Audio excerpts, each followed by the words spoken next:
Hey guys, welcome back to The Whipping Boy. Today we're going to look at chapters 13 and 14. Chapter 13, The Chase. A thoroughbred of the streets, Jemmy acted on instinct. He didn't wait to be nabbed. In a burst of straw, he shot up and made a leap for the door. Cutwater, startled, lost the merest breath of time, but it was enough. Jemmy flung open the door and ran. His long arms outstretched, Cutwater lurched after him, and Prince Brat followed. Jemmy vanished into the wild green tangle. He jumped a great fallen log, ducked under low-hanging branches, and like a rabbit, made sudden changes in direction. He could hear Cutwater close behind, breathing like a bellows. "I'm on your tracks. Stop before I get aggravated with you, Prince." Jemmy covered the ground at full tilt. Leaves crackled under his feet. Gah, he thought. He might as well be leading a confounded parade for all the noise he was making. He reached a small clearing and half jumped out of his skin. Sniffing near the skeleton white roots of an upturned hollow tree stood a wild beast. A bear! Jemmy would have preferred Cutwater's own company, but before he could find his legs, the hairy beast took flight. It went crashing away to Jemmy's left. Jemmy got his breath back. Then, almost without thinking, he dove into the hollow of the dead tree and snugged himself in. Moments later, he caught the merest glimpse of Cutwater cupping an ear. Turning on his heels, the rattle-boned man gave a shout.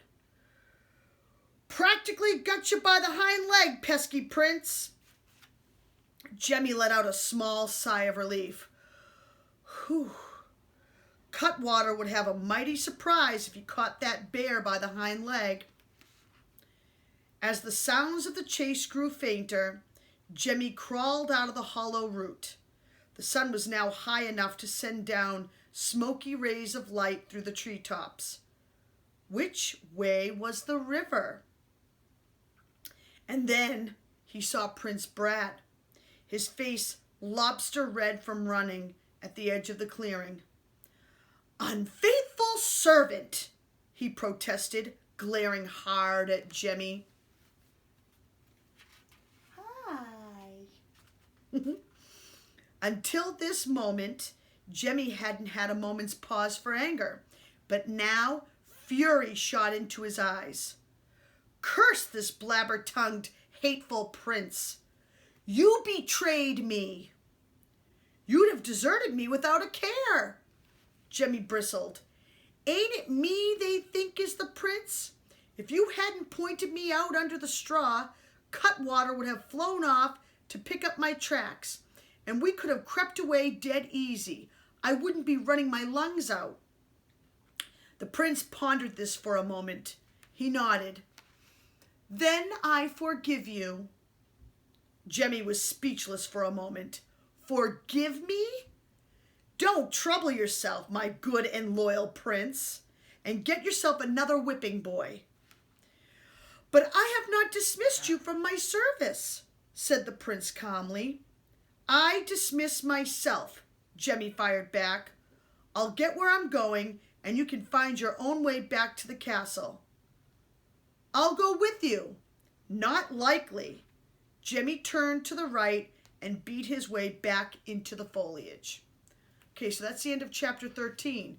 So if you remember from chapter 12, Jemmy was actually hiding from Hold Your Nose Billy and Cutwater.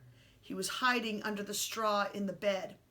And Prince Brat gave him away because he didn't want Jemmy to take off.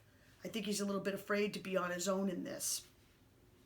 Because remember, Jemmy has a lot more street smarts than Prince Brat or Prince Horace, who really doesn't have any. Chapter 14, in which is heard a voice in the forest. Jemmy could hear Prince Brat following in his tracks, step by step. He grimly pressed on. Brambles, reaching out like cats' claws, tore at their fine garments. The forest trees rose all around them like prison bars. Finally, Jemmy spun around. "Lay off! Go your own way!" "This way suits me," said the prince. "Well, don't follow me.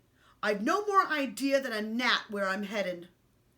"Silence," whispered the prince with a turn of his head. "Hear that?" They froze, the two of them. A voice came wailing through the woods. "Tunya, Petunia." And then a young woman appeared, barefoot and jangling with bracelets. She moved through the trees as quickly as a wood spirit. Petunia." She carried a coiled rope in one hand and held outstretched in the other an amber chunk of comb honey. "Come here, darling, come to Betsy." Suddenly, as if sensing a presence in the trees, she headed toward Jemmy and the prince. "Petunia? You there, naughty rascal? Smell the honey? Come feast yourself, pet." Jemmy didn't know what to make of this woman. Girl, really, for as she drew closer, he reckoned she couldn't be more than 14 or 15 years old. He stepped out into full view, with the prince clinging to him like a shadow. "Miss?" She stopped short. "My eyes! Who are you?" "Lost," said Jemmy. "Would you know which way to the river?" "Course I do. Ain't we heading for the fair, me and Petunia? Have you seen him?" "Petunia?" "Got loose he did. My dancing bear, world famous." "Scared me out of my skin," Jemmy replied and pointed. "Back there." She turned on her heels and started off. "Hey," Jemmy shouted. "Where's the river?" "Where it's always been, due south." "Which way is south?" Betsy paused to set her arm like a signpost. "Straight on." "You certain?" "Certain, I'm certain. Didn't Pa always say I had a head like a compass, rest him in peace?" And she was gone. Their clothes were ripped to tatters by late morning when Jemmy and the prince caught sight of the sparkling river, and almost at once they dove back into cover. Mounted on high, stepping horses, a pair of soldiers were advancing along the river road. "They must be out searching for you," Jemmy whispered. "If they catch me with you, I'm done for." Prince Brat didn't seem to be listening. His eyes were fixed on the passing soldiers. "Look here," Jemmy muttered impatiently. "I can't have you sticking to me like a barnacle. Ain't you had a snoutful of running away? Go back with the soldiers." The prince shook his head. "Let them pass," and then he added with the faintest of smiles, "This is the first time no one has had fits because I got my clothes grimy. The ladies keep me clean and starched as a pillowcase." "But you're a prince." "Is my face dirty as yours?" "You don't belong knocking about outside the walls." Prince Brat gazed off into the distance. "Did you have lots of friends when you lived on the streets?" "Heaps." "Heaps, of course. And hardly a one of 'em wouldn't fight me over a bone. Go back. Your pa must be having double fits of worry." The prince answered with a flash of resentment. "I might as well be stuffed and hung on the wall like a stag's head for all he notices me." "You remind him often enough with all your pranks. How long are you going to let him sweat and stew?" "I don't know," declared the prince. "Maybe I'll never go back. This is the best time I ever had." "God," Jemmy murmured. And that's it. Did you like that?